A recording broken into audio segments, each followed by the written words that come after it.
ഐലൻഡിൽ സ്ഥിതി ചെയ്യുന്ന ലോകപ്രശസ്തമായ ഒരു ശില്പമാണ് സ്റ്റാച്യു ഓഫ് ലിബർട്ടി. ഇത് കേവലം ഒരു സ്മാരകം മാത്രമല്ല, ആഗോളതലത്തിൽ സ്വാതന്ത്ര്യത്തിന്റെയും ജനാധിപത്യത്തിന്റെയും ഏറ്റവും വലിയ പ്രതീകങ്ങളിലൊന്നാണ്. അമേരിക്കയുടെ ചരിത്രത്തിലെ ഏറ്റവും നിർണായകവും സങ്കീർണവുമായ 2 അധ്യായങ്ങളാണ് അടിമത്വവും സ്വാതന്ത്ര്യവും. വൈരുദ്ധ്യങ്ങൾ നിറഞ്ഞതാണ് ഈ ചരിത്രം.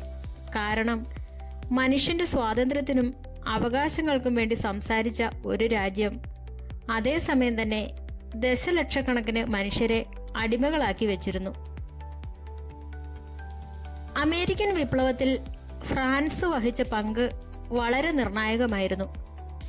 ബ്രിട്ടന്റെ ആധിപത്യം തകർക്കാൻ വേണ്ടി ഫ്രാൻസ് അമേരിക്കൻ കോളനികളെ പിന്തുണച്ചതാണ് ചരിത്രത്തിലെ ഏറ്റവും പ്രധാനപ്പെട്ട ഒരു സഖ്യത്തിന് വഴിമാറിയത്.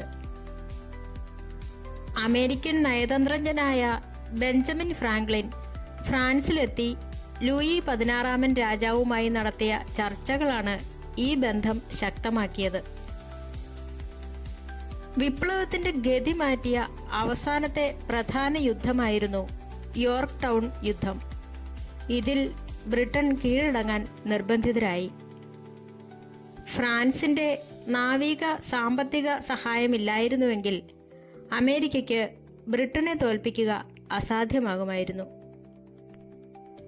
അമേരിക്ക സ്വാതന്ത്ര്യം നേടി 100 വർഷം തികയുന്ന വേളയിൽ, അതായത് 1876-ൽ ഇരു രാജ്യങ്ങളും തമ്മിലുള്ള ദൃഢമായ സൗഹൃദം ആഘോഷിക്കാനും അതിനെ ചരിത്രത്തിൽ അടയാളപ്പെടുത്താനും ഫ്രഞ്ചുകാർ ആഗ്രഹിച്ചു.